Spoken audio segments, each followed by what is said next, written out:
And the IG says when it goes, we should be all set. Dude, this mic, I don't know. I gotta redo everything apparently. Is it still being weird? I think so. I do really like that picture. Is that a Gregory Tubbs? Yeah, it was. Original? Yeah. I mean, your finger going into the boot looks really weird, but I It's think it's AI. an action It's shot. actually AI. Is it really? But he has 7 fingers. Why is his finger just It's just pushing, it's just pushing your skin. Interesting. It pushes the skin. Your skin pushing boots. We were to make another 2-handed bush shaker joke of some sort. Still waiting for that 2-handed bush shaker. Shirt or the go back and then go back in. The chicken. I think if you go back in, it should work.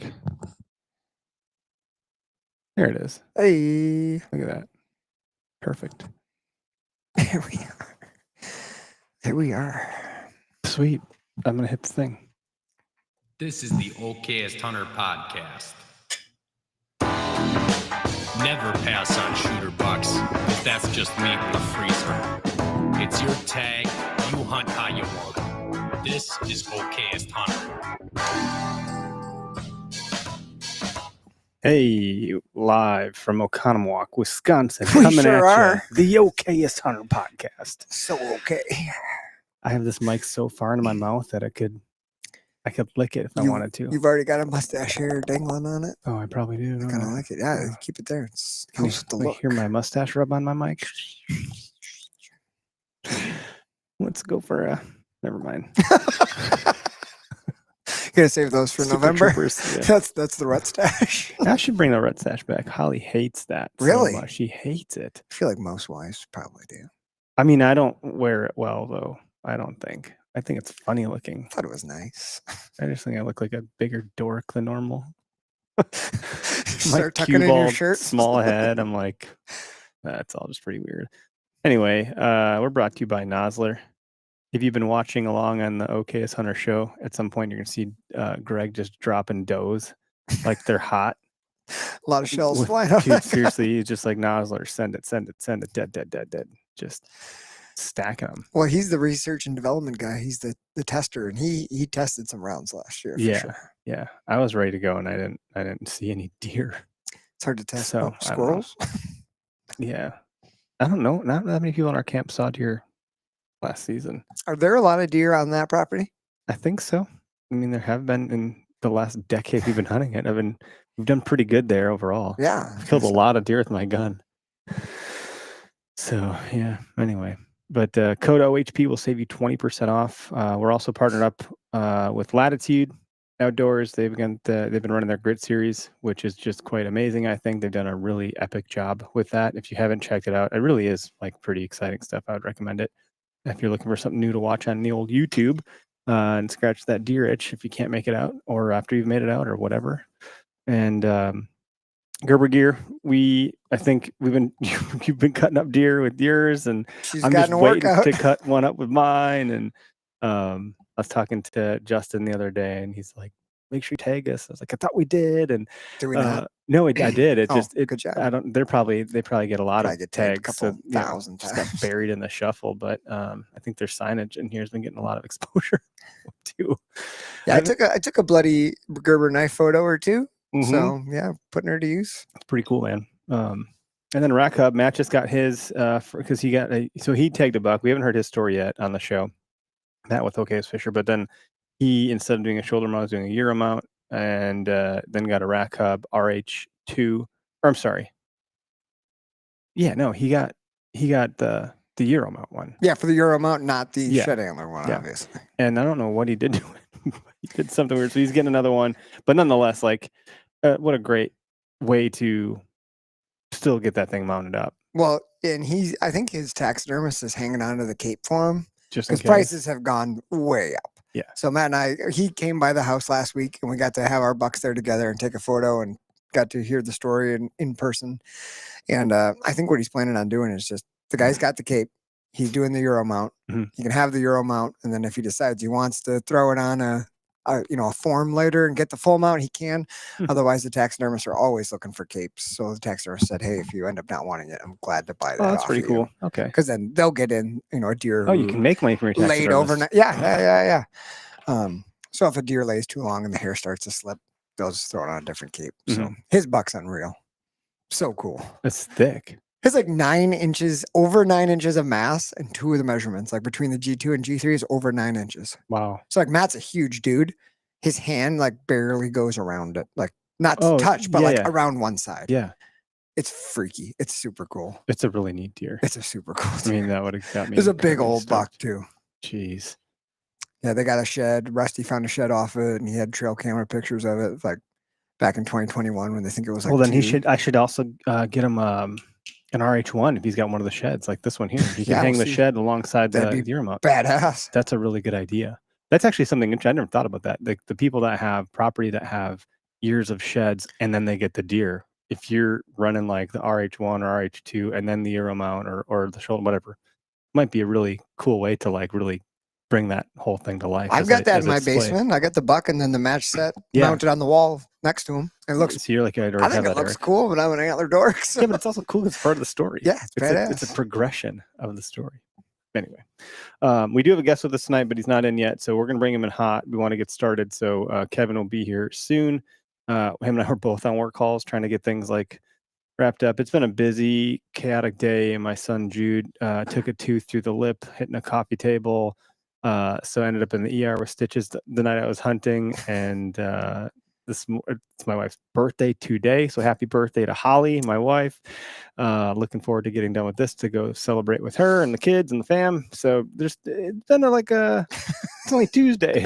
It's only Tuesday. What's going on? Oh, I was back in the area you were at, and just thinking I would stay in the thick and try to get out some of that. I don't know what all those little brambly things are. I call them brambles, but I don't know what that is. It's not buckthorn in those cases, but all those like what do they look like? Like, They're are they almo- like woody? no, like all like the thick bush crap.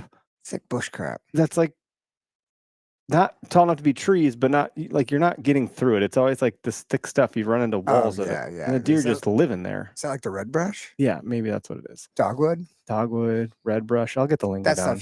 that stuff is like just Yeah. a circular tangle of shit. Well, so I was on the edge of that, and I was like, I want to be on the other side of it from a wind standpoint. I was like, I'm not getting through this. I'll scare everything out of here to get to the point. I'm gonna have to hunt here and just hope that if something comes on either side of my wind, I'll have a small window of opportunity to kill something. And nothing ever showed up. And I was like, and I could have been more in kill mode. I was like, You were jacked. I'm killing something that This shows is up. the time of season where things are slowly falling behind for you. Like all of your big important dates, things you have to do are slowly like you're checking them off the list. Yeah. And now is when you get those Clark eyes of like, I gotta get out there, I gotta see some deer. And like I love that part because you just go wild. Dude, I'm ready to go. Yeah, you're like a cage tiger right now. I'm ready to just like I need to and I don't know, I got enough confidence. I think I know what I'm doing. Like I can get it done. So I just want to be very deliberate and diligent about my execution. Like that Tyler kill a couple of years ago and he just done. Like I need to get to that. I just told him about that video the other day. He was like, he called me and he was downplaying himself. I was like, oh, I think it's about time for you to go kill a deer. He's like, oh, that could take forever. I was like, or 2 seconds, according to the video from last year. Right. See deer, draw a bow, shoot deer, deer dead. That was wild. Tyler didn't mess around. That was a wild encounter. I'm just getting Kevin another link here because I don't know if the last one had sent. It's just like holding up in the text thread. I think I see a loading bar. So I'm just emailing him right now. Emailed the link just now. Okay. So he'll probably hop in here any moment. Yeah, exciting season. But no, I was in that stuff and Tyler's like, where were you? Look pretty ducky back there. Looks like something about duck hunt. I was like, oh yeah, you duck hunters just go to those places and that's normal for you. I'm like thinking I'm some sort of badass deer hunter. I got my waders, my boots are on my neck. I'm like, if I tip over in here, I'm going to be really setting myself up for a pretty bad evening. So I was really trying to take my time. And then even when you're out of that, the cattails are twice as tall as I am. That's all watery. Everything's watery. Your footing is uncertain everywhere. I was like, how the hell did Derek do this at 3 or 4 in the morning in the dark? Not Well, well. I actually want to like talk to you about like what path did you actually take, you psychopath? Because that was brutal. I was I sore took the the next day and I didn't psychopath. drag a deer out. And I was like, I don't even know how to get to where it was I was supposed to go. I didn't. And if you saw where I was not even close. I was trying. And I was like, dude the it's sun's going nasty. down. Like It's I need to nasty. stop and hold up somewhere so I stop making noise and hope something can freaking come out. Well, dude, you saw the three of us when we met with you. We were freaking dead, dude. We couldn't even I talk didn't think to it you. was that bad. Couldn't I'm even not speak that to bad. you. It looked like what I would consider any deer drag to be. Fuck that. That was, dude, that was something else, man. That was, We earned it. I don't know what, no one else is back there. There was no other hunter near me. No, I was like, not right now. Joel was, my buddy Joel was probably a mile or two away, maybe, like as a crow flies, and he had seen a nice one. But he's in Pretty the sure I know hardwoods. where Joel is because I ran into him last year. He's in just around that whole Yeah, general. he's trying to figure got it it out. dialed. Yeah. All right, here's Kevin. He's coming out. Kevin, turn your phone sideways before you jump in here. There we go.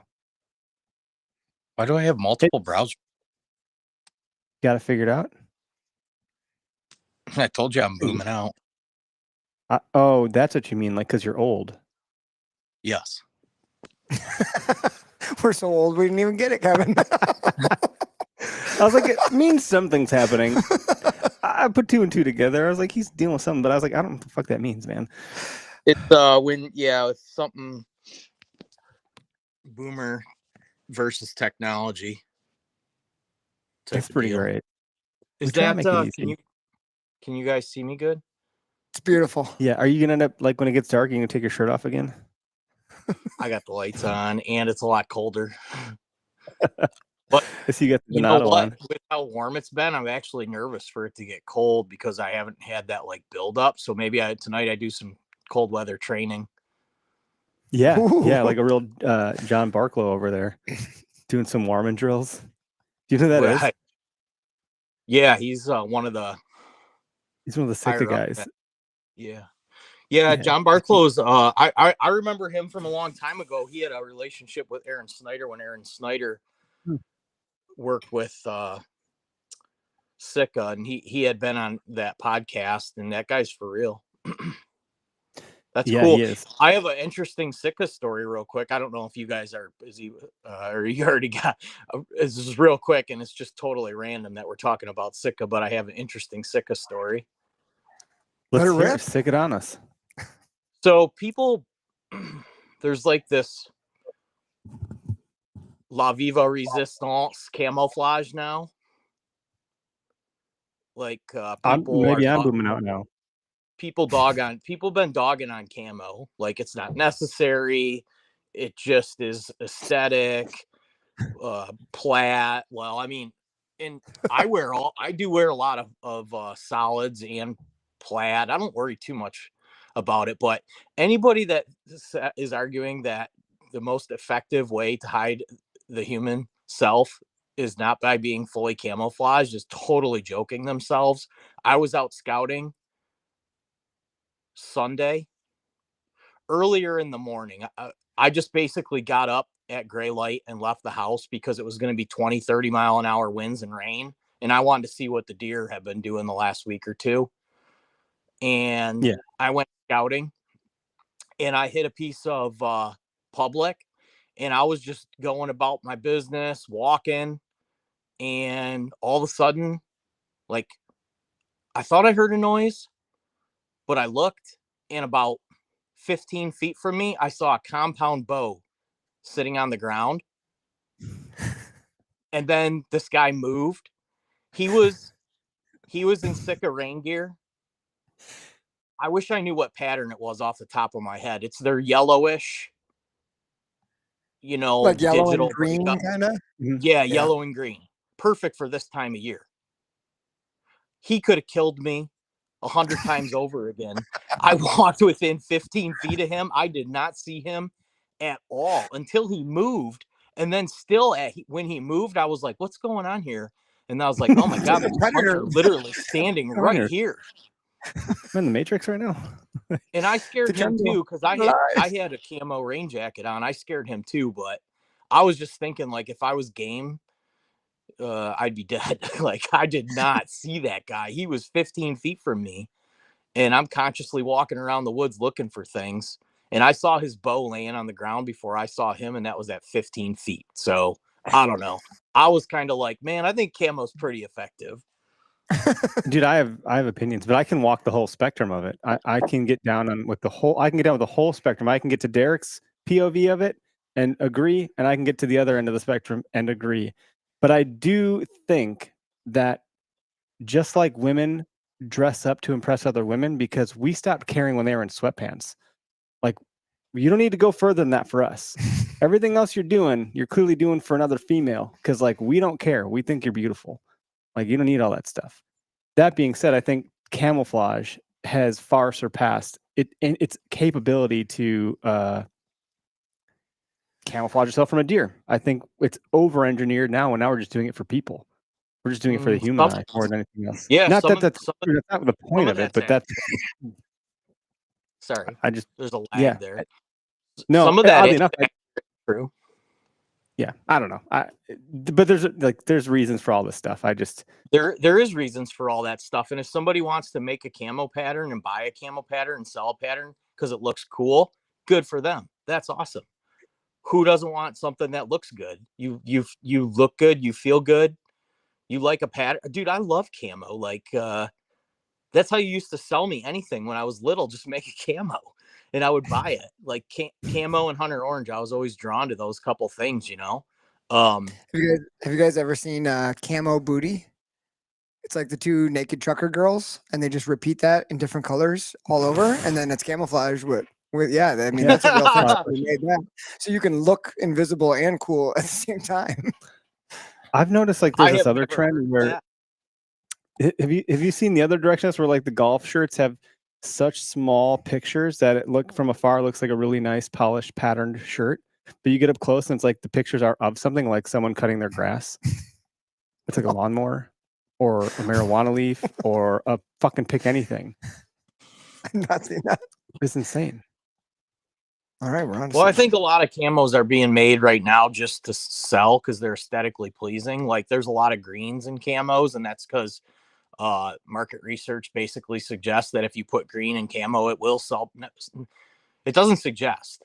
It is 100% factual that if you put a lot of green in your camo, people will buy it because they like that color and it looks good, but it's not very advantageous for hunting deer. So a lot of heavy green camos get sold, probably mostly, majority, honestly. And it's not because it's helping people. I mean, whatever. There's still some great green based patterns. I think it's amazing, man. I think it's the coolest time ever to be alive, to be a deer hunter, because like your ability to purchase the goods that you need specifically tailored to your style of hunting, not anybody else's. You don't have to be anything less than 100% like confident that you have all the best stuff that you need for the way you hunt. And that's different for everybody. And people struggle to figure that out. Like you'll see people arguing, this is better, that's better. That's not how it works. This is an individual endeavor. This isn't a group team effort as much as we want to say it is. It's when it comes down to it, it's an individual thing, you know, and there's so many details that are involved with one way of deer hunting versus another way of deer hunting. And some guys' gear list could be totally not beneficial to you, but what a great day and time to be alive that you can find literally anything that you need by pulling your smartphone out at lunch and have it ordered, and in most cases get to you in like a week. It's insane. I don't know if people realize how crazy of a time that we're living in as far as being consumers, which is what we do as humans. Basically, it's our favorite thing to do is just consume things. As a marketer, does that just make your heart so happy? There's a lot of thoughts going through my head right now, especially getting out. I was just on a work call, and I can't say anything about anything other than like the topic is oddly close to this, which is weird because there is a jacket for every hour of the day, for every pitch of the sun on the sundial, for every activity you're engaged in, for every moment and color way that could exist. And it's because it's a sheer money grab. The companies that are in the hunt category go into the everyday category because they've run out of lane. The companies that are in the everyday category go into the hunt category because they've run out of lane. Everyone's going to everyone's lane because they just want more market share. And we can get more market share by making something for every specific use case. So I have to buy 2 $500 jackets, not just one. If back in the day, you'd have one wool flannel that did it all, and it was plaid and it got the job done. So there is this appetite in our modern era where, yes, it is the greatest time, but it's also like sucky because there's so many fucking options and so many technical things and so many materials to understand their use case for that. Like, I am now getting paralysis by not even analysis, just by like sheer options where I just want to go pick, which is why I wear a flannel, because I have enough shit to think about that I'm getting wrong about how to get on the deer. Like, I need to take some of that other stuff off my plate and just pick the one thing and go. So there's an appetite in society for people to go analog now. Like, people are buying magazines again. People are going into stores again. People are switching to landlines again. People are going back to, I talked about this on my work call, like the Slate truck. It's like this small pickup truck that is like the old Toyota Tacomas back in like the 80s or 90s. Everything has gotten so big, so technical, so much more that it's like, it feels fatiguing as a consumer. And Can I the deer elaborate are, real quick on yeah, why I might think that that's the case? I agree with you. By the way, I'm just, toss I this agree other thing with out you. there. I Those agree damn with you more. vultures. 2 things. Well, 3 things. 1, I bought this bottle of Eagle Rare Bourbon Nice. on Saturday, and I really didn't have a plan for it, but I thought I was going to save it for a special occasion. Crack it now. You say it's special, That's but what I was like, hey, what do you know? A special occasion. just take the word special off and call it occasion. Like, this is an It's an occasion. okay occasion. No, I value you guys. We can joke around as much as we want tonight, but the real deal is, Eric, I have known you for a long time, and you continue to grow and like gain my respect. And I really like Derek. I might even like Derek more than I like you. First of all, I've told you to get Derek on your podcast. appreciate I've been that, really Kevin. I pitching Derek, by the way. I know, I've been I pitching you know. hard. Stop Just look at our pitching text history. It's like I got a My boner wife for will Derek. kill you. I'm telling you. Dude, it's been tough for me to execute on anything because things have been so crazy right now. But I bought that bottle for a special occasion. I'm glad that I got to open it here, and I'll say cheers, because we've been doing this now for like almost a decade, Eric. Yeah, it's wild, dude. Seriously. 2, Cheers do to you you see guys. the creation that I have made here behind me?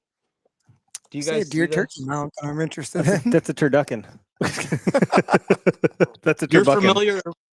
familiar with the jackalope. Yes. Big And fan I of a thought, I jackalope. was starting thinking about it. I was like, man, they just really kind of put 2 things together there.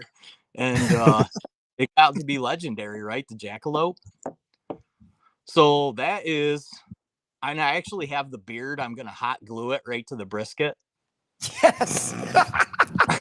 Yes. I am. And I kind of want to call it a buckhawk. Oh, did you hear what I had said though? Like, just hear me out. I heard, turbucken. yeah, Turbucken. I don't know. Because Everybody's got their opinions. When it comes time down, we'll take a vote from the listening audience, because that thing's going to be in the studio and overseeing what happens here for the foreseeable future. Because nobody else has one of those in their studio. I haven't seen that. So, and those are 2 really majestic, awesome staples of North America wild game and like the pursuit of hunting. Let's They're in the go. woods together. Look how good they go together. Dude, take a picture of that, upload it into Chat GPT, and say this is Tom Buck, and I want you to give him a personality and make him into a thing.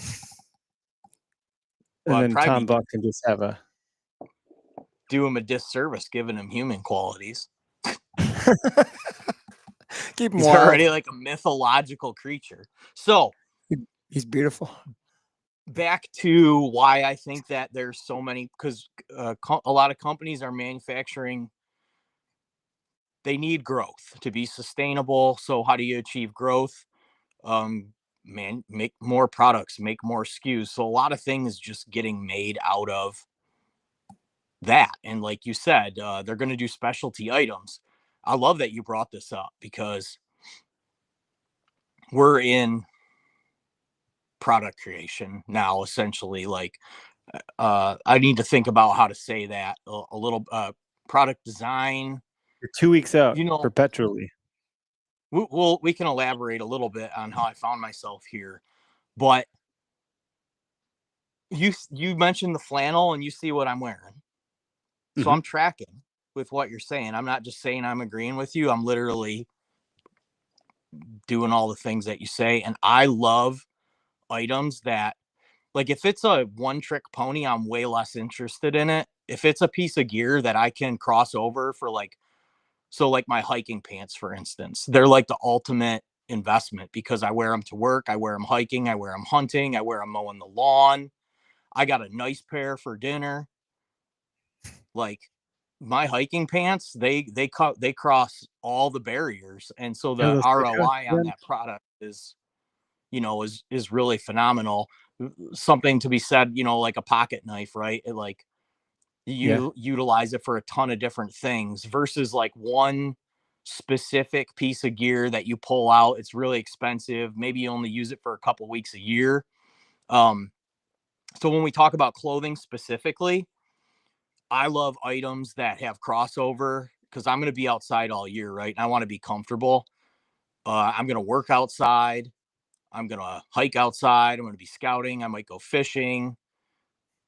So socks, underwear, base layers, things like that. And honestly, top layers too. Like, once you get some of this stuff figured out and you figure out how you like to dress and be comfortable, and I'm a terrible consumer. I'm the worst. I despise spending money on things that don't make money. If it's not going to make me money, I don't want much to do with it. I like have hobbies. investing. Well, you're I don't look like, at it I as don't like hobbies that don't have a return. Sometimes it's investing on quality of life. Yeah. You start to look at it as investing versus spending. But I don't buy a lot of trinkets and this and that. I like things that work across a lot of line. And a thing that we've been talking about recently is like the remember how they used to have the work pickup that you could go buy, and it might not even have the radio, and it would have like plastic floors and roll up windows. You get a great deal on it. They're built for work. They show up every day. They're tough and durable. They have less problems because they have less like fidgety things to go bad and wrong. They're a work truck, right? But you could get them for a great value, and you could get the job done every day just as good as the fancy truck that was breaking down and had all the things to go wrong. And so I just been thinking a lot about this stuff lately because money is really easy to spend right now. It's a little more difficult to make at a pace that can provide you, I think, like the same quality of life as maybe the generations before us. If you look at what a single family house right now, a single family home average value right now in the country is $480,000. That's $500,000 for you to meet a girl and have a starter home and start a family. And so I've really been advising people is like, man, don't spend money. Like, you're going to need it for a couple things and it's hard to get. So be like really conscientious of the money that you spend. And it's kind of hard right now because they'll throw an ad in your face 46 times on Saturday about something that you like. And then finally after like 3 drinks, you're like, I'm buying it. It's Done. so good when that happens though. Like when an ad works on me as a marketer, I'm like, take my money. I don't know if you saw yeah, anyway, I could get that's another rabbit hole, but overnight oats got me with the Sasquatch. Fine. I said my piece. I've talked too much already. I'm on both sides of it. as a product designer and somebody that's actively working to bring products to market. Mm-hmm. And as It's a piss exciting. poor It's exciting to see the people, posting and using your product and having great success with it. Though, like that part, that's got to feel super good. Because I've seen tons of posts using your product, Kevin, that people have been absolutely loving and having success photos. So that part of it, like bringing product to market and having people spend their hard-earned money on your stuff, that part's got to feel really good. It's the thing that really honestly drives me now that I've been doing it to a level where it's like I've sacrificed a lot the last couple of years. I've made some bigger sacrifices than I thought I would have to make going into this. It's but getting that feedback from the consumer base and seeing the success is it just gives me the confidence. And part of that's I'm getting to my age too. I'm 42 years old. I've been doing this for a reasonably long time. And it gives me the confidence to think that there's reasons to continue to do this and move forward if people are finding value in it and people are having success.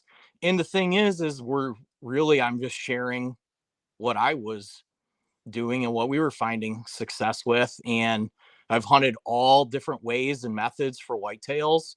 And this is a pretty reasonable, I'm trying to think of what the word, it's a pretty efficient and effective way to hunt deer. And that's the one thing that I've come to the conclusion with of why I think that we're having success is because when I do say that we're in product design and development, every product that we have is part of a system. And so we have a system, and that's kind of like having a team versus an individual. Like a team could dominate over an individual. Having a system dominates over a singular product. And that maybe even circles back to the work truck thing and everything. But if you have the foundational information around a method and a system, hashtag DJ Riley, trust your method. All I do is shoot giant deer. Derek, all I do is shoot giant deer. Yeah, right. If you got a system and you know it and you trust it and you get good at it, the results are pretty awesome. So that's, I think, a lot of why we've found success in the last couple of years. And we're really, that's why I love you guys. We are, and I say it all the time, if I'm not having fun, I'm not doing it. So we're not out here stressing. We're not out here freaking out that we got to punch a bunch of tags and have a bunch of content and get the most kills so we can have the most videos, so we can have the most thumbnails. I don't care about any of that shit anymore. I'm so done with that. Like, it's been hard for me to even get on camera. I'm so done. And What's funny is overall, that all that stuff is fun for me because that's the other passion that I get to scratch the itch of is I just like creating. I like creating. I thoroughly enjoy it. And the comments that come through about like, yeah, said everyone who never killed a big deer, I'm like, you're just feeding into the reason we have a fucking mission. So thanks for that. So I'll keep posting content about pondering life's fucking greatest questions because I'm in the deer wood. Because that's why I love this shit. Like the deer is bonus, bro. I don't think you understand why I'm really doing this stuff. And I love it. So, but I think Lee Ellis posted something on one of his videos recently about like he wants to hang it up. Figuratively speaking, he's kind of like, I ain't gonna do this shit forever because I'm a pretty solitary person, believe it or not. And like having this camera all the time is fatiguing. I feel that too. I heard him say that. And I was like, yeah, it's pretty annoying. But when I clip a freaking Insta360 in my bow and arrow, like it's just doing its thing. I'm not really doing anything. Like I'm not holding a camera. It's just happening. And I just happen to grab it at the end and it looks fucking dope because it's an Insta360. And I'm like, this looks cool. This is fun. All right. I found something else that's kind of fun here. This is pretty neat. And so I find genuine enjoyment in that. And so for anyone that's like dogging us for making content, it's kind of like, but I like it. And I've always talked about this intersection between business and marketing and deer hunting. This is the world that I've created for myself. And I live in this world and I'm happy in this world. And I love the process of all of these things. And I don't know, the camera shit is fucking obnoxious though. I will say it does get like obnoxious. And I'm not good on camera. You don't hear me saying words. Derek goes on camera and he talks. I can't do that. I get real weird real quick. It's not comfortable for anybody to witness. The mic in my face is different. If I'm holding a camera for my face, it gets seriously uncomfortable. Well, that's okay though, because we're not trying to make you're not trying to make content that's like, look at how great we are at this shit. Like that's not what the goal is. We're Yeah, just that's like, right. you're just doing real stuff, and that's like what you are. Mhm. Like that's the real stuff. That's Yeah. what we're going for. We're saying Anyway. the same. We're saying the same thing in a different fashion. You're not out there doing it for narcissistic foundation. Right, like I would do because I enjoy the tinkering. You're a people creator. some people tinker in their garage, like Greg Tubbs, or maybe you, Kevin. I tinker with cameras and content. Like I just love that shit. It's the artistic side of you. You Yeah. took all that in high school. You like to be creative. That's Yep. like how your mind works. Yep. So this is an outlet for your creative mind. Oh, dude, to, listen to this. So the other day, we were driving in the car, and so my daughter's like, "Dad, why did you stop doing art?" Because she's seen my artwork. We have some in the house. Like I've sold some artwork. I've given some away. Not nearly as good as Mr. Melkor's Fred Bear drawing here, but certainly, like if I would have continued on the path, I might have been able to fuck with that. Of course you would. That being said, my daughter's like, and so my wife is defending me to my daughter. She's like, "Well, Dad does do a lot of art. It's just called graphic design, and it's different. Like his covers for his YouTube, or his covers for his podcast, and the logos and the shirts. It's all art, and he's doing that stuff. Da da da da da." And I was like, "Here's the ego that I try to like cover, or try to like keep at bay." I was like, "I'm also doing poetry." My wife looks at me. She's like, "The fuck are you talking about?" I was like, "Do you see the stuff I write? Is that not poetic? Come on, poetry is art." And she's like, "Get the fuck out of here." I was like, "Come on, like, can someone acknowledge the poetic nature of this shit?" So anyway, that's my ego looking for an answer. But Are you using a large language model and cheating? to a degree, but like, it ain't doing it for me. You wouldn't believe the shit I feed that thing to get to that. I don't know, dude. I gotta check nowadays. I don't even know if this podcast is real or if it's AI. Touche. Sorry for asking. I Fair caught point. someone looking at Sora videos the other day, and they're like, "Look at this video of this deer." Like, "That's fake." And they're like, "What do you mean it's fake?" I was like, "It's fucking Sora."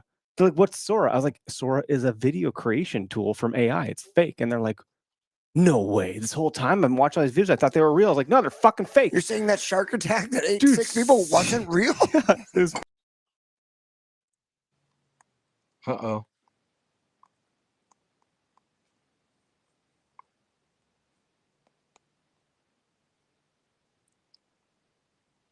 And hold on.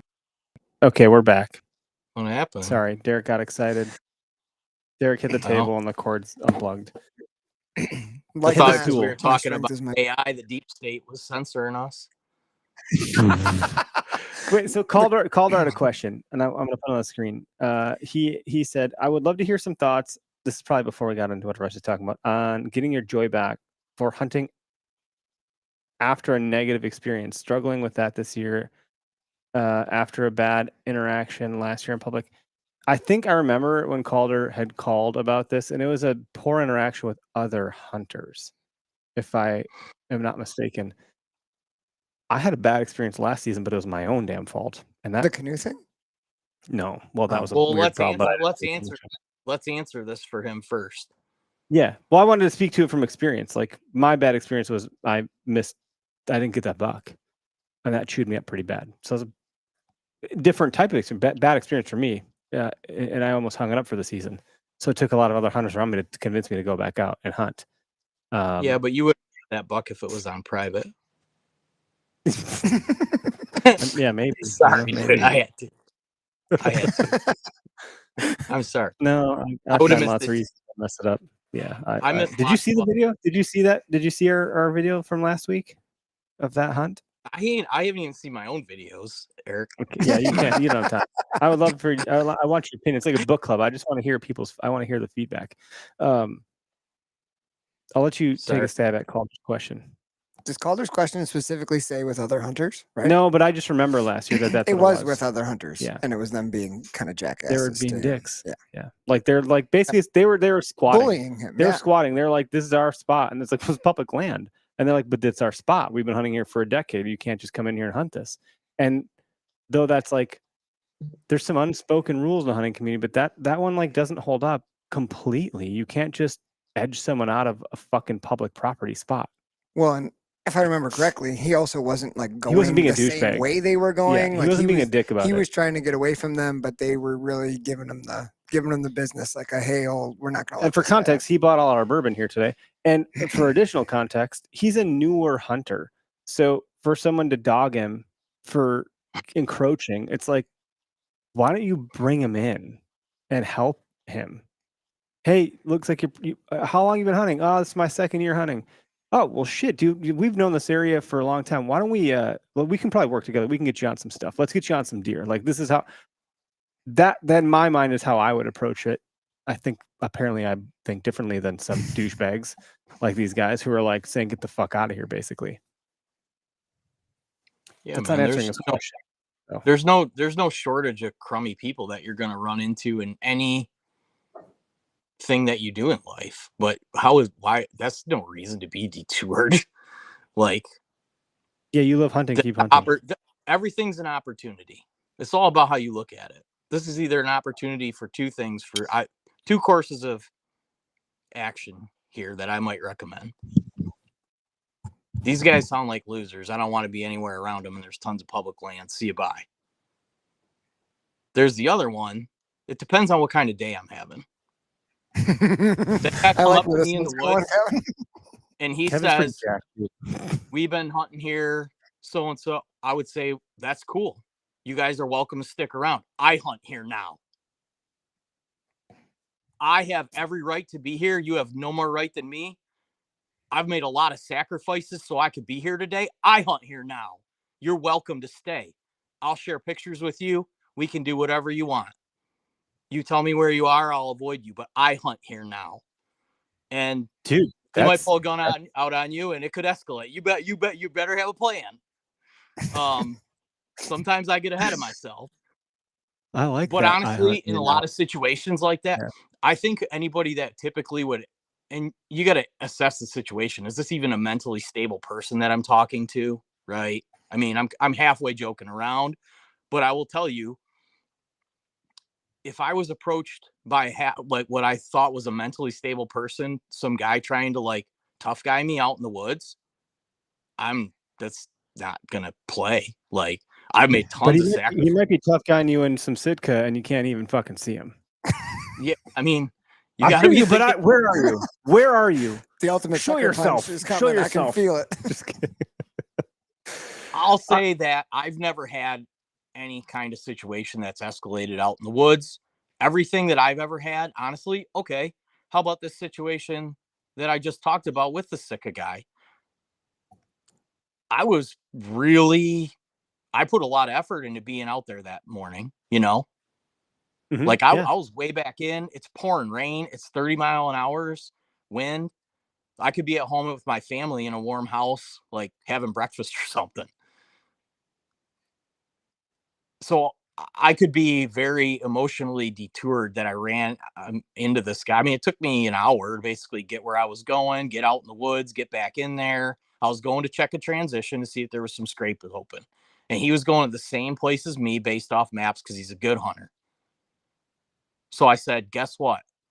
What's your name? He told me his name. We exchanged contacts. I said, you ever shoot one back here and you need help, you're pretty far back in here, don't hesitate to call me because I'll probably be hunting in the area too. But I'll tell you right now, based on my knowledge of this property, this is the best spot. Is this why you were going here? He's like, yeah, that's why I was going here. I was like, okay. When you get there, there's going to be a big scrape ripped open. I did that in July, so don't get too excited, but there's probably deer using it. It's the best transition in this whole piece of woods. I would go right there and check that out. And I told them there's a stealth cam over here and there's a reveal tacticam over here. And I'm going to head out of here. I'm going to go back this way. Good luck. I hope you hear from you, you know? So I think that's how reasonable and responsible people nowadays handle themselves in the woods. So if you're running into somebody that's telling you, we hunt here, you need to get out of here. I mean, unless he's being a total dicky mo, like going and like sneaking around like Elmer Fudd at peak hours, I might tell him to like pound sand then, but I doubt that. Yeah, Not if based on he's the listening. other note that he put in here, it sounds like they're trying to like strong arm him or bully him a little bit. And either look, the way I look at it is you have so many points of energy inside of any given day. And I reserve most of them for my family and for work because I love my family. And if I don't do a good job at my job, then I can't support my family. So like most of what I have capacity for goes to those things. I don't have capacity for hate. I won't even engage in it because like that will drain you faster than the good stuff. And then I don't have anything left for my family or my work, and that's a problem. So if I'm running into someone that's being a fuckface like that, then I'm just like gonna parry. In boxing, it's called a parry. When you just let that punch fly right past you. That didn't screw me No, up. you're good. You're back. I would just parry that energy and just I don't know that I would focus too much more on it, man. There's so much public land. Come on, Eric, bring me back from the dead. You're back. You're there. You're here. Can you hear me? Oh, no good. He can't hear you. Nope. Let's see what we can do. Because maybe he's parrying you right now. No, he's here. I don't know what's going on. He did something on his end now. Fucking podcasting. We got two podcasters here and we can't figure shit out. Can you hear me now, Kevin? Well, shit. Hold on, let me text you. Check your settings. We can hear you. And we'll see what he does. I can hear his phone vibrating. He got your message. I got a phone call. Oh, yeah. You're good. And switch your audio. Can you hear us? Yep. Yeah, that happens. I'm going to go into do not disturb mode. That'll solve that problem, I think. That's cool. I actually figured out how to orient this phone a little better. So anyway, my thought is just like I wouldn't even engage. And I like Kevin's approach of like, well, it's public land. Like I hunt here too now. Like you're gonna have to deal with that. And we could make this a nice situation, or you could make it a fucking bad one. Like it's your call. And I don't mean that as a threat. Like they're literally making it a negative situation. So Calder, my advice is either you can continue to put effort towards that property because you've invested some time in it, and try to. I don't know that I would avoid them because I don't want to feel like you got to watch over your back anytime you're hunting. Like they're going to mess with your car, or they seem like Kevin said, they feel a little bit unstable. I just don't know if it's worth it. Yeah, you're right. And anybody that has that approach out in the woods, you don't want to be anywhere around anyway because they're a shitty hunter. Because being a good hunter starts with being a good person. And if you're doing stuff like that out in the woods, you're not a good person. You're a bad hunter. And you don't want to be around bad hunters, dude. Public land deer are pretty smart. Those guys sound like idiots. Like the deer probably have higher IQ. The reason I get so worked up about that is because it's not because if that happened to me, it's because if that happened to my son or your son, and they're out there just trying to do what they have the right to do, and someone was to like essentially bully them like that, I'd be picking up sticks and throwing them at them. I'd be mad, dude. That's a really fair point that you just made on both accounts. On like the type of person that it takes to talk to somebody like that you don't know, and then like what legacy we're leaving for our kids, which I think is so important. And I think Calder moving into like this season, trying not to like wear that on your back or anticipate that with every encounter you have on public land, but going into each one knowing that what you want to do is be the exact opposite of those guys. And anytime you're encountering someone, you be the guy that's like, hey man, how's it going? Like, we're, can I help? Can we exchange numbers? Mm-hmm. Being that positive force will help rule out those negative ones, or help maybe change the view of those people who are like really defensive and guarded. And I think that's what we need, so that when our kids are old enough to start roaming the woods on their own. Marcus Aurelius said, the best revenge is to not be like your enemy. So the best thing you could do is to just, like Derek said, not be like that. And that's how I would definitely approach it. He also said every Unless your situation is handled. unless your enemy's trying to kill you, dude. I don't know if that approach works. If they're You trying just to wanna kill you, implicate dude, yourself. you might want to kill them first. You just don't want to implicate yourself in their ugliness. Like if you just don't want to get down to their level with it, and it could devolve really quickly if emotion gets the best of you, and emotion erodes logic. So just keep your head about it. You're a good dude. Like you're a nice guy, and Move on. fuck those Move on. guys. Yeah. Move on. But before you do, tell the guy, he says, we've been hunting here forever. And you say, oh, dang, I wish I had known that. I wouldn't have buried that guy in the cattail marsh back there, and have the craziest look in your eye, and then just don't say anything and turn and walk away. Good luck with that, boys. Dang. Oh, funny. I wouldn't have buried that guy back there if I knew you guys were around. And like shake a little bit, like stick your tongue out weird, and then just walk away. I love messing with people, dude. You think you're gonna one up me? You're gonna drop something on them. But yeah, get out of there. There's so much land. I always use that as an opportunity to be like, well, this spot sucks. That spot really sucks. Yeah, I've seen. Yeah, but like the other guy I'll quote is Gary Vaynerchuk, who I've quoted so many times over the fucking decade I've been doing this. He's like, build the tallest building because you're building the tallest building. Don't build the tallest building and knock other buildings down to do so. Like these guys are trying to knock other buildings down to build a tall building. They're trying to like keep people out to get the biggest buck. It's just a shitty way to go about it. Like just if you're a good hunter, you'll kill a big buck whether I'm here or not, dude. So sorry you suck. Well, that's why they're so butthurt, because they're bad hunters. They haven't dragged a big buck out of there in a decade. You know that's true. Yeah. Kevin called it. Exactly. They may have dragged one, or you'll get some guys that'll guard some properties. You got to know how to play the game too. People will guard you. Some of these places that I hunt, dude, it'll be it must be like a long distance relative of Trump, because they built a wall of ladder stands out in the property border to keep you out. And they don't hunt any of them, but they built a wall. They're there as deterrence.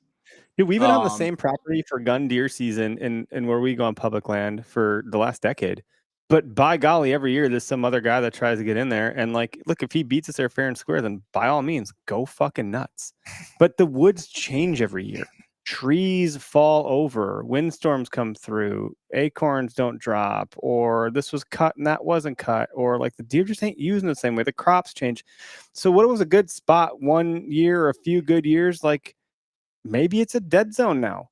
Like deer changes, the habitat around them changes. The spot you have that may have once been good might not always then just be good. Now that's not always true, because there might be some spots that are just always really good. But like look at Dan Infalt and the marsh that he does all the trainings on and stuff. It's like I've heard the story a million times. I watched the buck from the parking lot while I was pretending to read the newspaper, and he was right there and everyone walked past him. Now everyone that goes there knows exactly what the fuck's going on. So like good luck hunting that area, you know. But the deer probably still want to use it in a similar way, because that's how that property's set up. I don't know what I'm saying anymore. I lost my train of thought. I don't have a point to make other than like spots change. It's dynamic. I think it's okay too if like, you got to be respectful to people. Everybody's in different situations, right? It's like for him, he's just out on some random piece of public. He's got a lot different investment and different attitude towards public than a guy that maybe has like a managed farm that butts up to a bunch of public, where he's got like the guy that's got a bore-sighted crossbow from Dunham's that he bought that afternoon, just storming his property line, you know? So I like that picture you just painted. Bore-sighted crossbows, dude. That's the new thing. that was icing on the cake. That was beautiful. Yeah, you know that they cut the coupon out of the magazine too, and brought it in. They don't use email. Oh, that's good right now. Give me my discount, dude. If you really don't want to deal with the hunters, go buy some fucking private land, then, bro. This is public property. I'm gonna get the warden out here. I don't know. We were belaboring this point because it's a hot button, and I feel strongly about it. It's not fair. And to your point about like Well- if it were my kid or something like that, like I'd be pretty fired up right now. Get it under my skin for sure. Mm-hmm. Boil my blood. We're solving cultural barriers here, is what we're doing. Breaking These things stereotypes. take time. I just don't like gatekeepers and bullies. Like, get out of my way. Well, we there's gave nothing- this there's guy always- lots of options. Yeah, he's good. He's now. probably Cole's good. sitting here Cole's a right good now dude. going, I wish I hadn't even asked. Yeah, shut the fuck up, guys. So he drove from New York to Wisconsin for Foam Fest and brought bourbon with him and brought his wife and kid to suffer through that car ride. His daughter was awesome. Made some cool drawings. Got to shoot some bows. That was excellent. So like good loyal listener of our show. Kevin, when I was listening to your show, the most recent one you had, you've been busy, you've got lots going on, but you're kind of hopped up on this like UV study that came out that I've not had time to digest. And it spoke to you specifically because you have a product that you make that attracts deer. So this could be a potential, an additional potential attractant. Are we gonna Again, break this here? I'm just thinking there's like if I fart, I got to worry about that. Like I got enough to worry about. I got enough to worry about from my own existence that more information feels like I just don't want to even bother. Like I don't need more intel. I got enough of my own damn problems. Damn it. There's another thing I got to pay attention to. Like UV, son of a bitch. It's like I'm getting tired, what can Kevin. fix what can fix problems is solutions. Money. And how money. you get a solution, you got to first identify the problem. What's the problem? I don't think one of the reasons I am the problem. It's a user error. Well, what do you expect when we experience the world completely different than whitetails by almost all sense of sense. That's the barrier. That's the thing that's hard to cross over. That's where guys that like Derek understands this a little bit. I'll just say it. I can tell by the way that he hunts and the deer that he kills. He understands this in some capacity that deer see the world differently than us. And if you're just walking around out there banking on your senses off of what you see and what you smell, it's not going to work out for you. You got to cross over into their world about the way that they smell, which everybody's already been willing to accept. But here's where this thing comes in. And I couldn't be in a better mindset right now to talk about this a little bit because it's kind of crazy that it is absolutely crazy that we are at ground zero on this. They see the world completely different than we do. We've already accepted the way they smell it differently, right? That's not arguable. I agree. Yeah, but they see the world completely differently than we do. And the best case in point, the way that I can tell people to look at it so that they can understand it is to go watch Avatar again.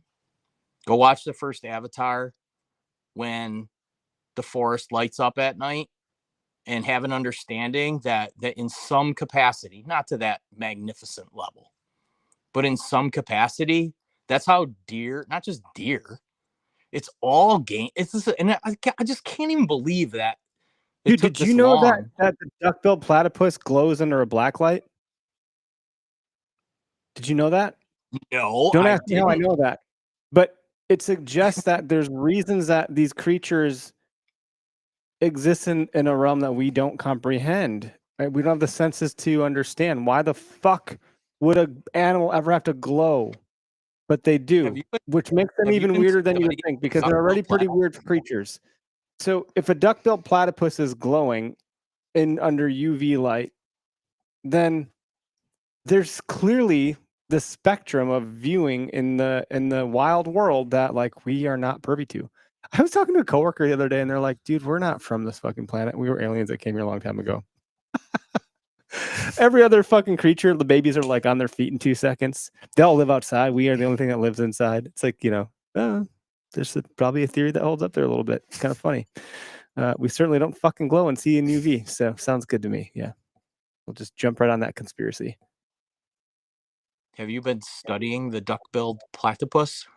Yeah, my son has. He's got an affinity for weird shit. So It's amazing, beautiful animal. What is it? I don't even know. It's the only thing of its kind. It's the weirdest thing. It lays eggs. It's a mammal. It's got a duck. It's got a beaver tail. It fucking glows. It's got venom, by the way. So you're saying we're aliens and that thing's not? Right. Yep. Well, most big game, people have to do their own research on this, what animals do and don't, but it's not uncommon. It's more common, I think, for big game animals to not have UV filters. So when this was brought to my attention over a year ago by my friend Matt Williams in the Upper Peninsula of Michigan, Matt Williams came here on this show. He sat down. He said he was out. I don't know how the whole thing started. Oh, well, Matt is a mycologist, and he does mushroom farming. That's a new So he term was for me. mycologist. Yep, that's a new one. I've learned something new today. Okay. Matt's a mycologist, and he was looking at how UV light shows mushrooms at night. And I believe, if I'm correct, he noticed a correlation with the ones that were, some of them stood Psychedelic. out. No, some of them stood out in the UV light like neon signs, and other ones were cloaked. Essentially, they had a different chemical composition that allowed them to protect them from being identified by UV light, and the deer weren't eating those ones as much. So they're browsing the ones that are giving off the UV reflection and not the ones exactly right, which set him on a exploration mission out into the forest during all the night hours with a UV light. And he started looking at deer sign and deer forage and discovering that black light, just to clarify, is that correct? There's different spectrums, there's different colors. We can get into it. There's a lot to be okay. We don't there. have to go that far. I just wanted to make sure, like, if I were going to go in the well, woods, we should. I mean, it's not a big deal. Light. Anybody that understands how to run a camera in manual or understands how to go to Home Depot and buy the right colored light understands Kelvin scale, blue to yellow. So deer see blue light very well. Yellow light, not so much. During day, they struggle to see. This is why deer move at dusk and at night. They don't see good during the day. They really struggle to see when that Kelvin scale is hot, like 5,000 and above. When you bring the Kelvin scale below that and start to make it cold, 4,000, 3,500 into 3,000, moonlight, for instance, is mostly cold blue light. Their world comes alive, man. Their whole world comes alive. And like a sweet to think rage party. It's valuable information for people that want to understand why. So this, I think, and there will be a lot, and credit Matt Williams on all of this. He documented all this. He journaled all this. He sent it into these colleges and researchers. He's the one that started the research. He sent them papers. Matt Williams is a bad mofo, man. People don't really know who he is, but they're gonna. He's awesome, and he's low key. I asked him to come on the podcast, and he was hemming and hawing. He's like, I don't really want to, but he's discovered a thing and set in place, like, for us to understand another thing. And I guess what I was getting to is the moon phase thing that people always, they want to talk about why and how. They don't want to talk about why. They just want to say that moon phase affects deer. That's it. And the conversation kind of ends there. There's never like a, why does moon phase potentially affect deer? Well, the color of the light spectrum is way more favorable to them with moonlight than it is sunlight. They can see better with moonlight than they can with sunlight, I believe, as far as seeing the things that they need to see, right? So browse, buds, mushrooms, things that they eat, that they target, they could walk out in the moonlight and see that stuff glowing like a neon light 200 yards across the field and just walk right to it, even though the wind's not blowing to them. Whereas during the day, they can't even see that far. So they're just a lot more dialed in when that condition is in their favor. And I think that there will probably be some research, and at some point people will say, yeah, there is a correlation with moon and deer. It's not gravitational pull. It's based off the light spectrum and the light spectrum and the brightness of the light, the way that they can see, the way that they see. Well, I'll go on record and say I know the least about moon phase than any other human, especially hunter, ever. And I could give two shits about any of it because I've never paid any attention to it. And I know guys do, and that's fine. I'm not judging you. I just don't care. I don't have the capacity to learn this stuff and try to, again, work it into how I'm going to assess the situation when I have enough challenges and struggles of my own. But much like fishing, when there's a full moon, the next morning fishing is going to suck because the moon lit up the water and they could feed. And so then by morning, they're just not hungry because they just spent all night eating because they could see. And I almost wonder if it's more like it just illuminated all the browse and all the stuff that deer care about eating. And they just gorged themselves all night because they were like, fucking sweet. All my favorite food's glowing tonight. Let's go have a rave party. And they eat. And then now it's impacted their movement in such a way that like maybe it's less than because they just got to go eat a bunch. It feels more dietary than anything else. I think there's a second piece to that, and I'm sure Kevin knows or is going to comment on this, but in my experience, what you just kind of mentioned is what I've seen in the deer woods, is that on the full moon periods, the hunting during daylight hours has been relatively very low movement in my experience over the last many years. And I always chalked it up to the same kind of thing, that it was bright out. But I think one of the things that they're saying also kind of glows is you're wearing a moon shirt, by the way. Yeah, full moon. See, he's moving at night. Yeah, he's moving at night. That's meant to be. Bitch. And what's he doing? He's making a rub. That's blue. It's all blue, by the way, on the Kevin's camera. Going to get to this. Yeah. But I think those UV also affects how rubs and signposts and potentially even scrapes in the dirt in there also are giving off a slightly different look. So along with gorging themselves and finding browse and food easier, I think bucks and potentially does too are finding other deer sign, which if that thing is shining and it's 300 yards away and they see that, it's more apt for them to travel during the nighttime hours, expending more effort, energy, which calories also would make them more likely to spend time on their bellies instead of their feet during the daylight hours. And I don't. So what I'm asking, what I don't know is anything about the. I don't even know what the moon phase suggests. So I don't even know at all. I'm asking the question: does bright moon equal more movement or less movement? It sounds like it probably equals, and I'm coming to the conclusion based off of the short dialogue we're having right now, that it would equal less movement during the daylight. So then what are people getting all hopped up about? What are the moon people, what are they doing? I don't know what the moon people are at. I don't know what their shtick is. Who is these the moon people you talk these of? Moon people. The lunar people. The ones that are what like, are the moon people doing? Big bucks when the moon's doing this. Well, there's also, I don't know what you're that just is. thinking about phase, but there's also moon overhead and moon underfoot time, when the gravitational pull is different, when the moon is directly above, which is like what the red moon is. So when the deer are floating, when gravity's less versus when they're being pulled down to the ground, they're going to be bedded when that moon's underfoot, because the gravity is really kind of saying, like, you got to lay down, buddy. I'm just making this shit up, guys. I don't know. But all in all, super fascinating. But also, stop talking about it because I don't want to worry about it. I can't take in any more information, guys. I got enough to worry about. There's so many. Eric, you're not. Hold on. You're not going to do this because you want to. You're going to do this because you have to. You are an educator in the space. That's what I have to do. Like, you're going to understand. You're going to understand this. You're going to be on. You are, whether you like it or not. Mm-hmm. We are all kind of pioneers on this. This is kind of a revolutionary.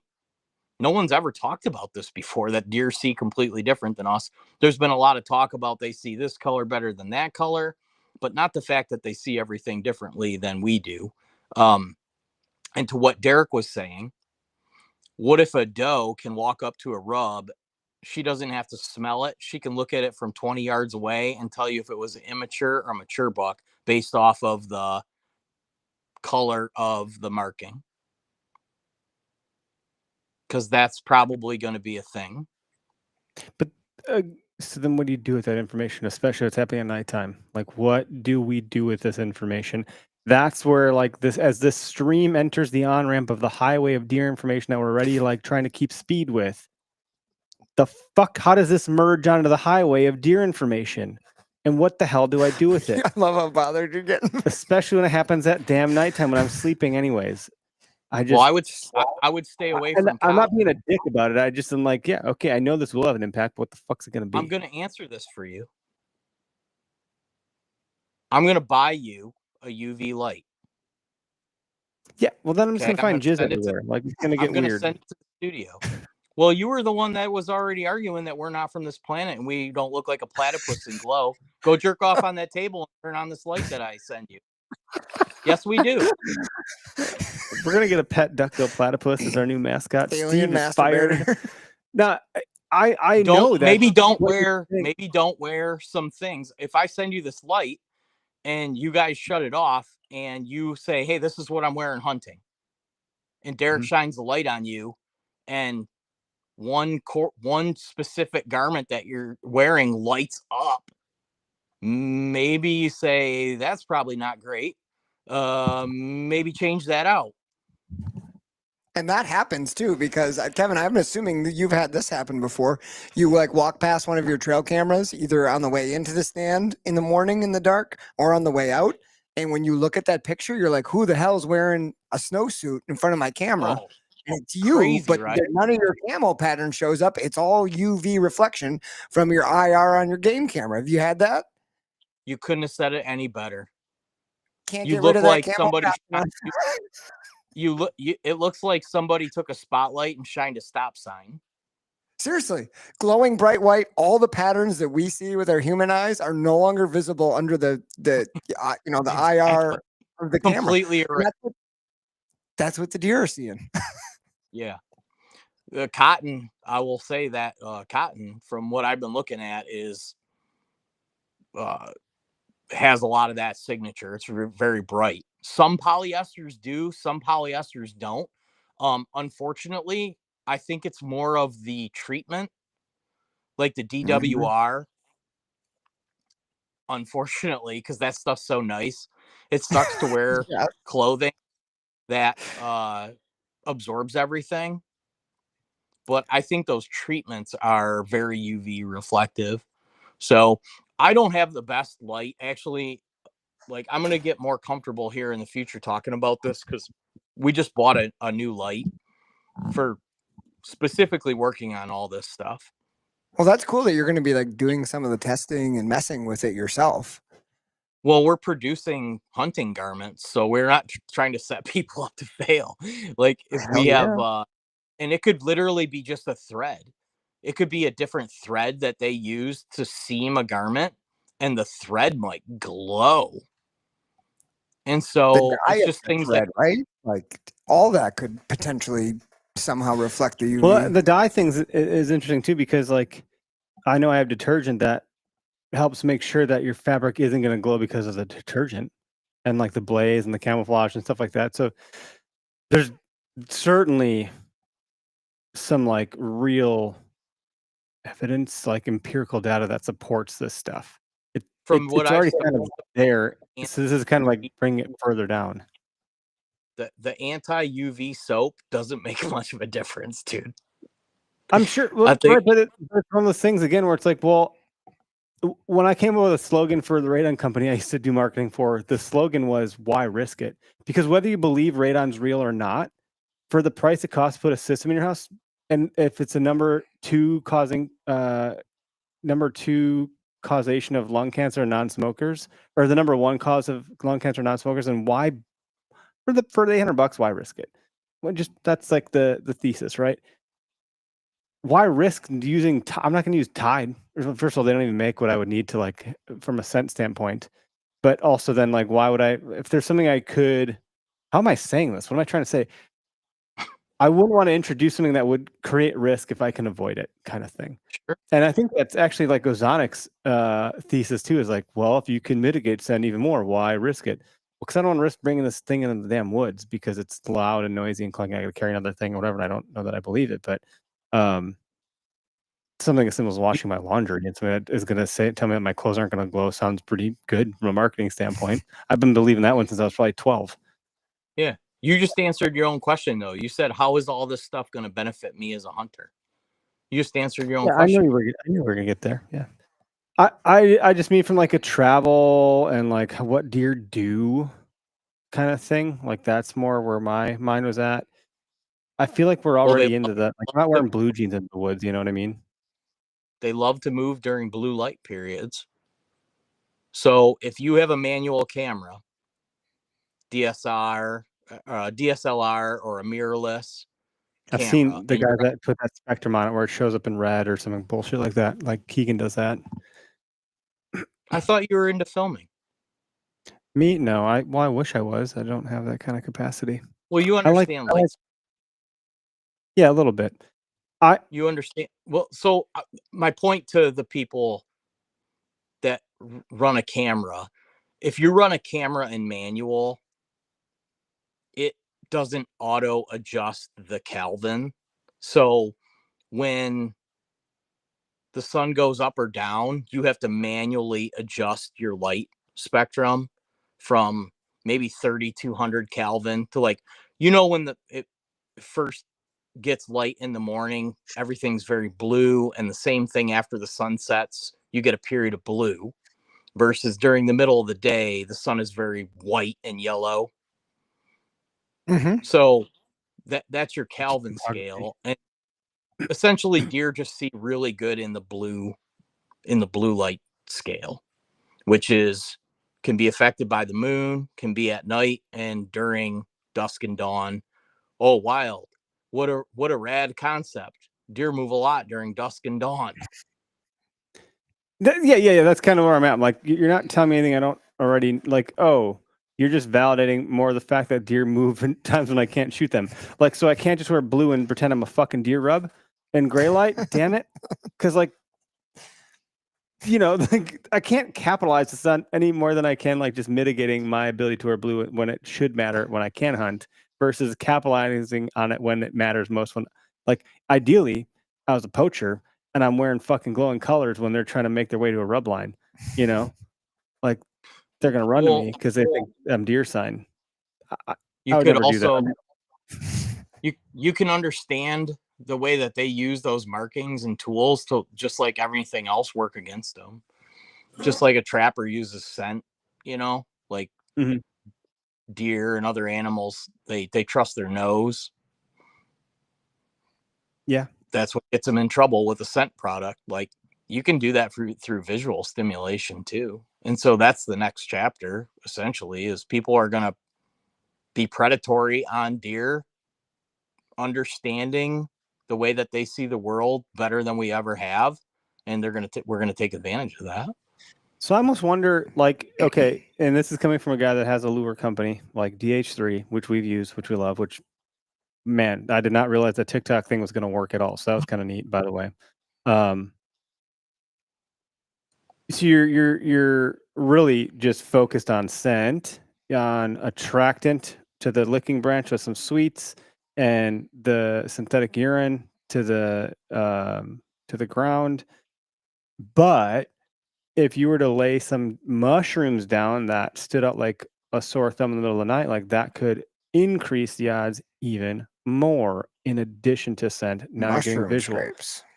There we what go. if the deer are marking that branch with their, their whole face is basically a gland. People say forehead gland and orbital gland. Yeah. Their skin is like their biggest gland on their face. You ever run your hand through the head of a buck? It like feels greasy and oily. Mm-hmm. their whole face is basically a gland, dude. That's why they just jam their face into a branch and just rub it all around. They're not trying to poke a stick in their eye. Like, let me get this little bit of orbital gland here. Like they rub their whole face on that. And part of what they're doing is they're painting that branch. Okay. Now, how about this? You buy a hunting product off the shelf. You come along to think that you're going to spray this product and enhance this location, but it has a preservative in it that basically eliminates the glowing property of the what they already put down. So you're having a negative impact on the deer sign. We can now understand a bit of that and have seen some of that, where you're literally going and erasing deer sign, and people are like, I don't know why the bucks aren't coming back. Well, they went there, did all the work, and painted the sign, and then you went and covered it up on them. And so you let them, and you intruded, and you let them know that they're there. So there's levels to this, and all this discovery adds a whole nother dimension and level. But I'm thankful that Matt, like I said, we talked about this over a year ago. It was last July. It was July of 24 when he came in here and said this. And I was just like, my mind was blown because he showed me all the pictures. He's like, dude, I've been crawling around the woods looking at deer sign. Look at this with the UV light. I'm like, holy shit. It all glows like Avatar. And I couldn't unsee it, And so we started, a couple different projects and looking at these things and paying attention to it. And I'm just like, this is crazy.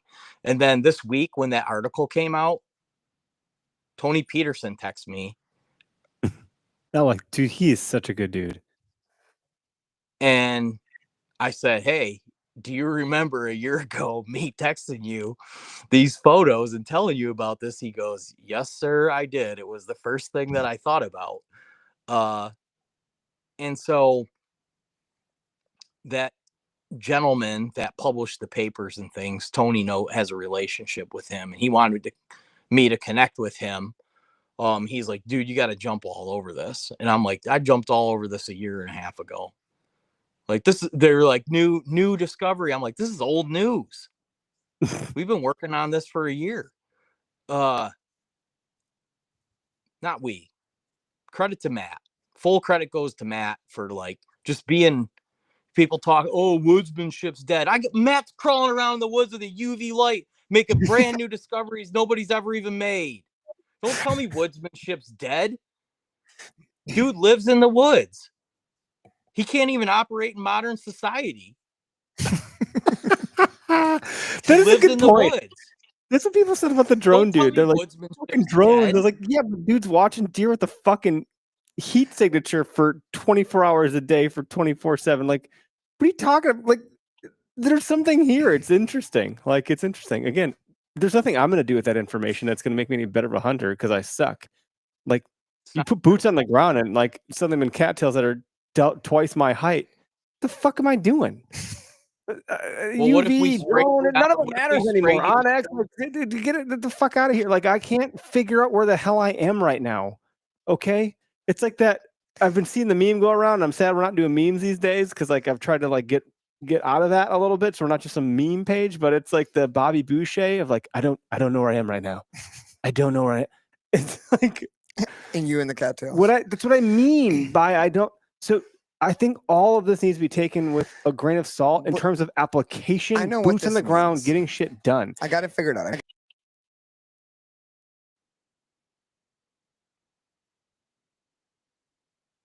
Is it by? Let me Kevin fix there? it. I hear you. We're back. Unleash Okay. Kevin's industry secret he's about to unlay on us. But I got to thinking that maybe somewhere back behind Kevin Vistisen in that little shop there's a couple blenders full of organic UV glowing mushrooms that are going into his DH3 licking branch spray. They're gonna light the hell up out of this woods. Game changer, bro.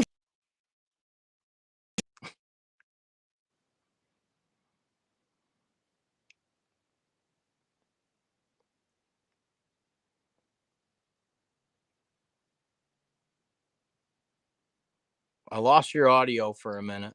We'll get it back. I'm confident.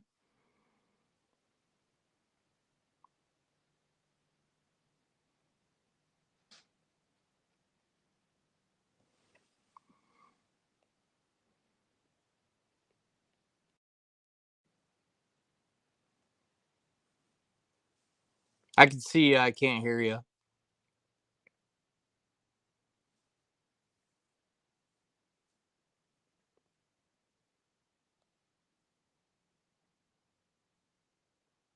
I got so much confidence you're going to get this fixed.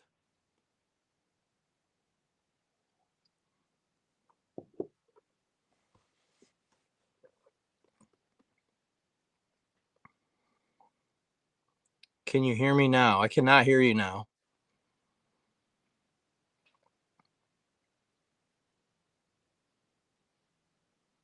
Making me nervous.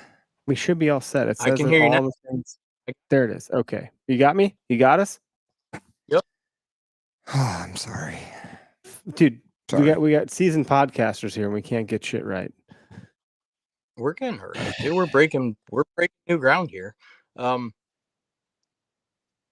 We can wrap up on this. I was just gonna say, like, if I sent a light to you and you shut the lights off in that room and we turned it on and you're like certain things are glowing, and you could like spray that down and literally be like, oh wow, it doesn't glow at all anymore. It's like black, like a cloak. So that's what these mushrooms that Matt discovered. There's a chemical property in certain mushrooms that like cloak their UV signature. I'm not saying that that's what we're doing, but I'm just saying there's opportunities to camouflage your full circle. There's opportunities to camouflage yourself from game in the woods other than how we've traditionally understood to see things out in the woods. And so there's an opportunity there. And then there's an opportunity to pull a little tomfoolery on deer. And why wouldn't you want to? I mean, that shit is so fun, dude. I love fooling critters, like playing 4D We have chess so with them. many advantages over these animals, and with every advantage we have, we still can barely beat them at their own game.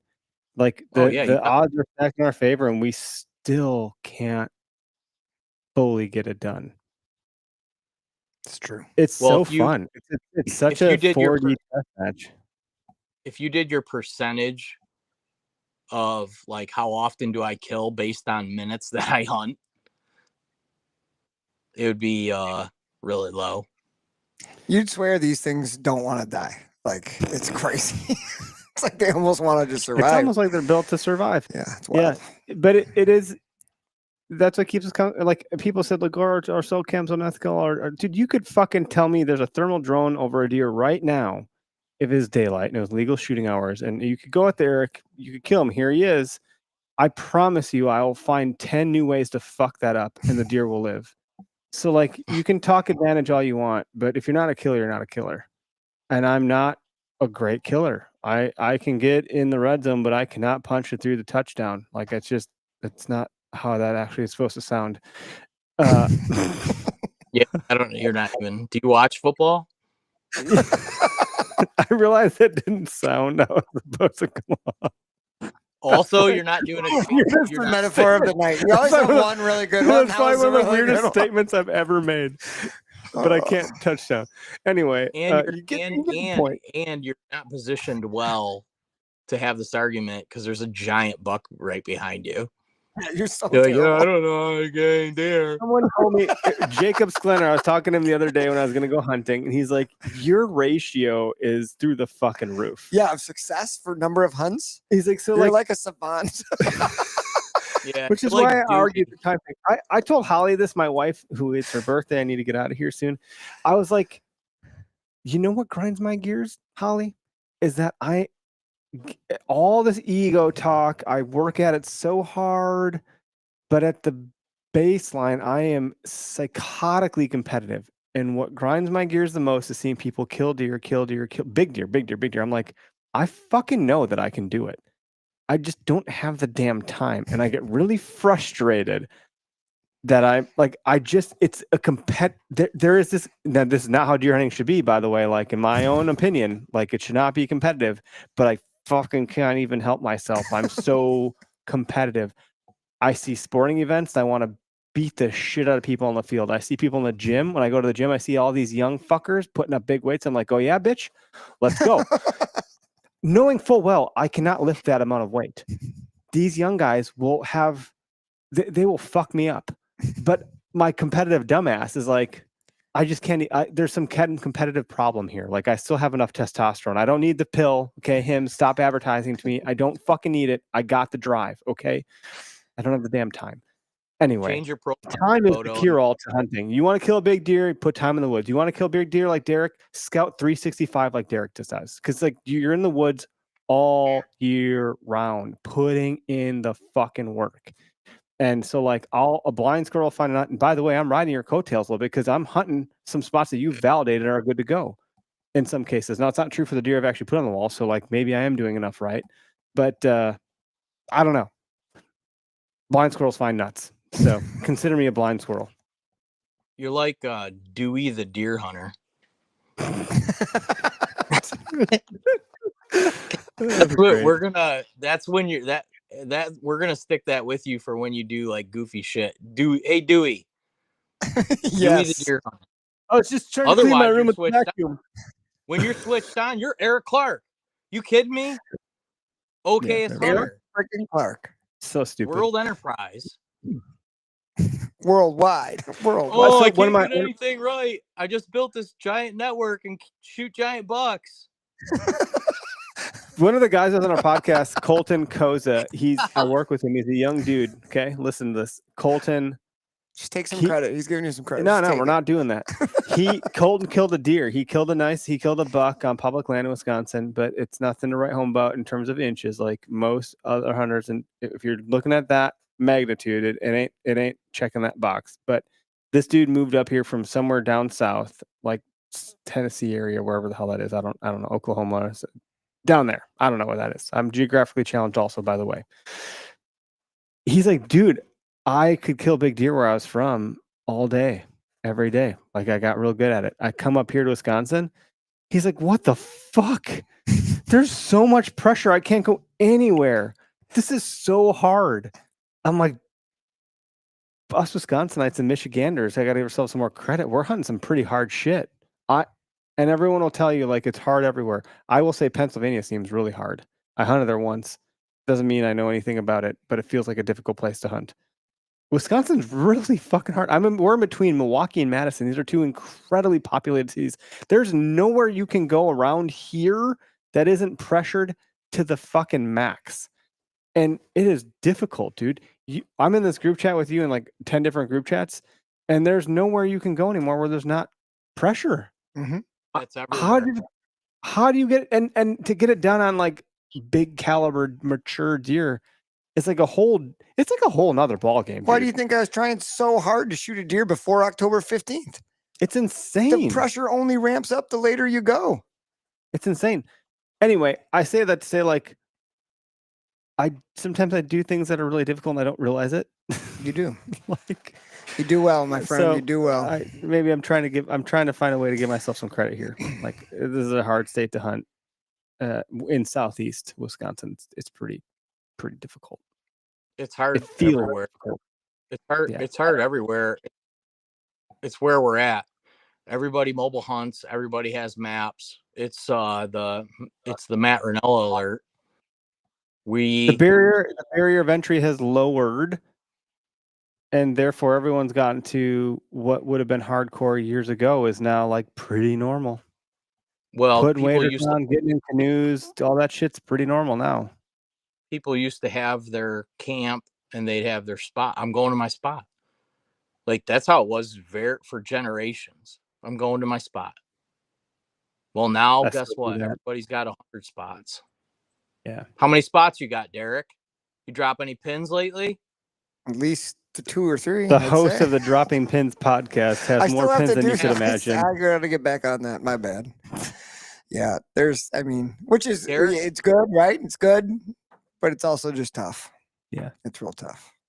I'm just saying, one guy eats up as much as 100 guys used to. That's a fact. Public land's more pressured than it's ever been. It's only going to escalate. There is no spots that there is no people. Yep. But that being said, if the playing field has been leveled by and large, and it's hard for everybody, then it's hard for everybody. And like at some point, there's a diminishing return on that argument. And I don't know what I'm saying by that, other than I have an app that's in development that's about to launch that's going to help be a relief valve for that. And I'm enthused to bring that back to market in a new way that can help disperse that challenge. And we're going Where to Hunt 2.0. Yeah, it's coming back. Whoop, whoop. Yeah. Whoop, whoop. I'm sure we're going to get a lot of hate about it. I'm Where to Hunt hat, or I'm not coming. Dude, some people got some OG hats for sure. Yeah. I want to Where to Hunt hat. If it wasn't for Where to Hunt, I wouldn't even be on here tonight, man. It's true. I love it. I'm proud of you, dude. It's neat. It's neat. But that is I think we're at a fever pitch with this stuff. And I think this could help cool it off amount. Here's the bright side of it. Deer love people. Even though we're all trying to kill them. Dude, they'd rather be around people. They rather be around people than wolves and mountain lions. And wolves and mountain lions like to be where people are. So go ahead and tell me right now, how's the hunting in northern Wisconsin where there's a bunch of wolves versus in southern Wisconsin where there's a bunch of farms and no wolves? Yeah. Who gets more bucks? Who gets more deer? Deer rather be a good point.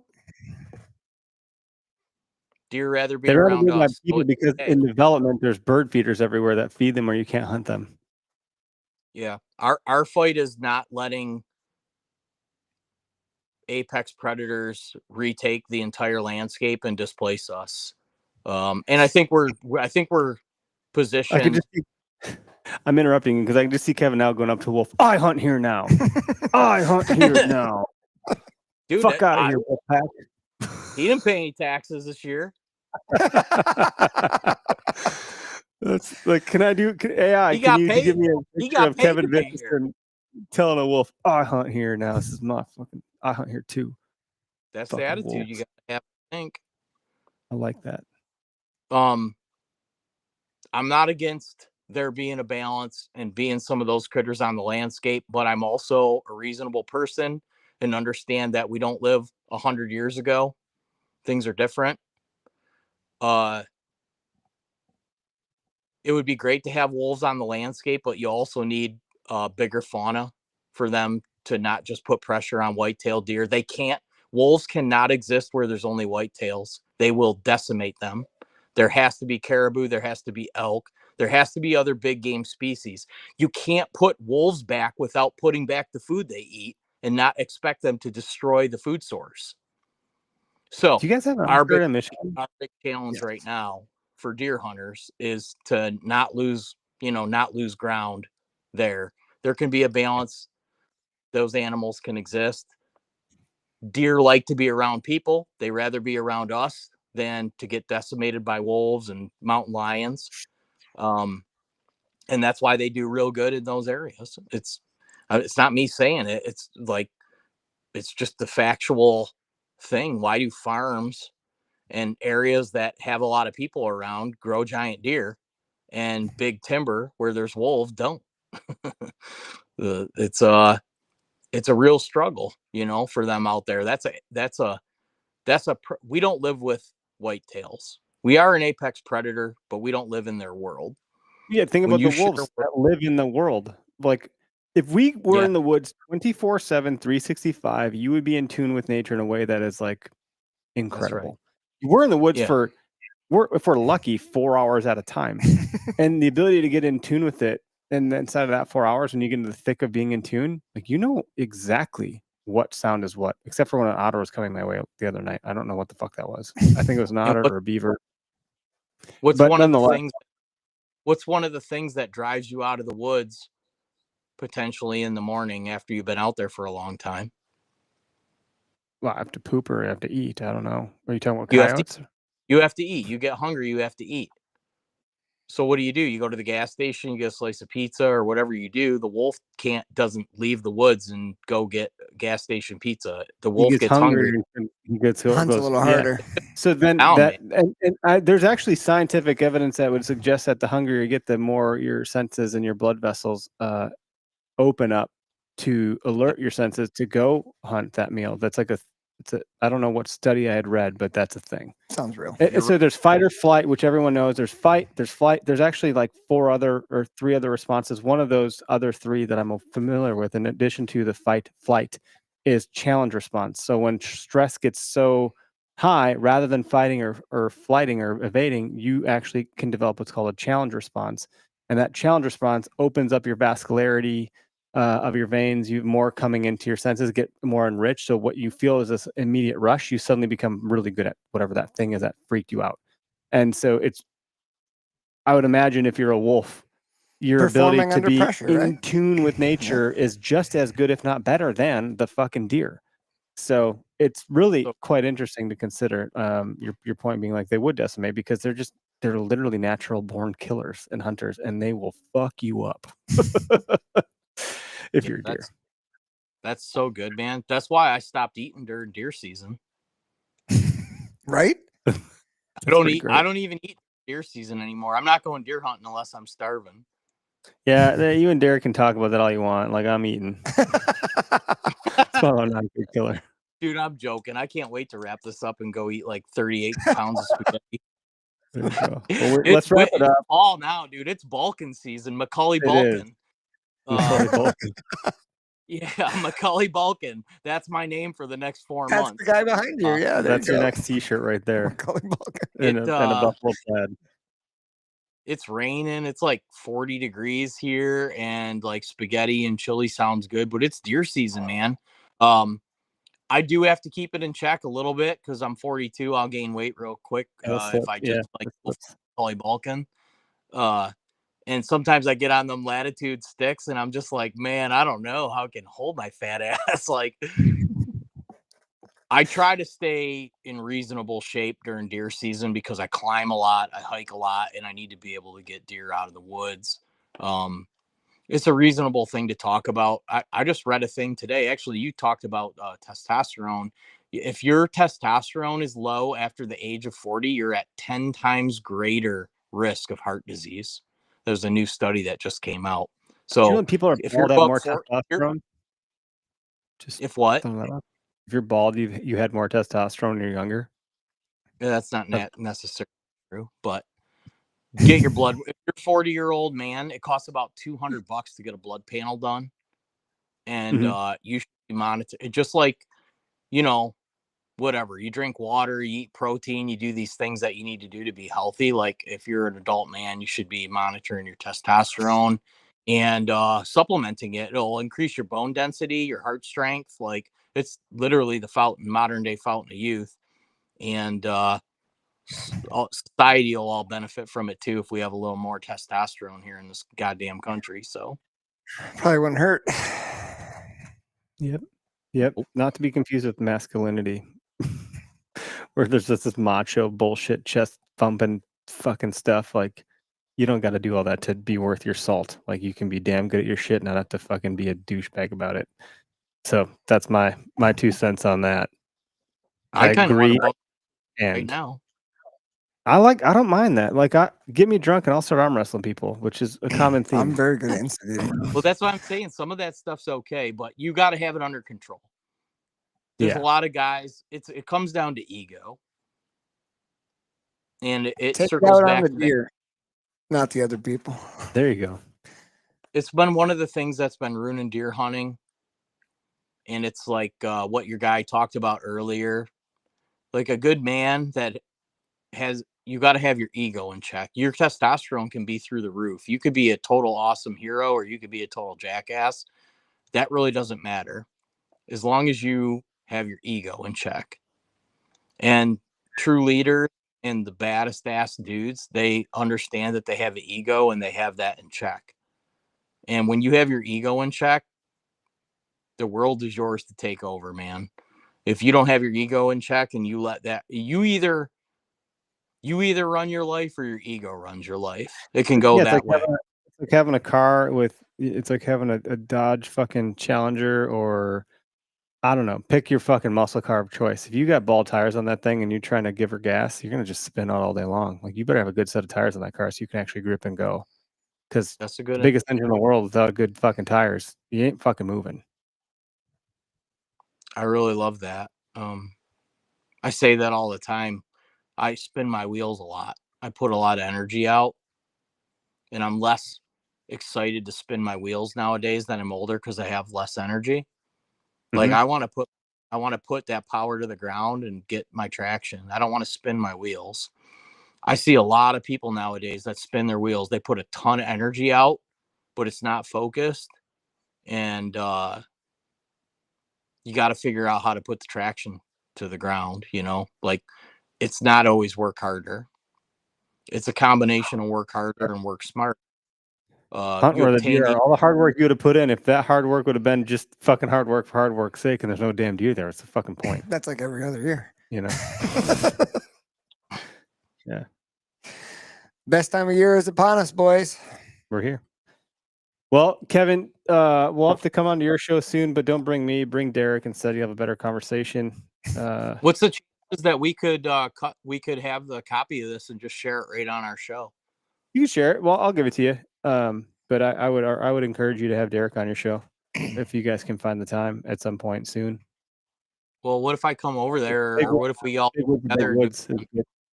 What if we got together? I like that idea. That's fun. Dude, we have the space now. You can come here whenever you want. Yeah, I'd like to get together. I think that would be fun. I thought it would happen this year, but it's not going to happen this year. But I think next year's a possibility. With the couple things that we have going on right now, I suspect that by tail end of next summer, that I might potentially pull the plug on my W-2 job and be doing this full time, which is going to open up a whole new realm. Awesome, man. To me, you'll just get busier, buddy. That's what happens. Yeah. No, yeah. Put us in the shuffle earlier on so we don't get out of it. Yeah, we'll be busier, but we'll have our energy a little better directed. Yeah. No, it's good stuff. It's a good episode. Super fun. Was it? I feel like I was maybe a little over the top. No, we've done over the top, and we've not published those episodes. So I think this one was right where it was a bit of a sweet spot. It's like riding that line of being just drunk enough to not get blackout, but still have a damn good time, which was my wedding night, for the record. So like, it felt like my wedding night.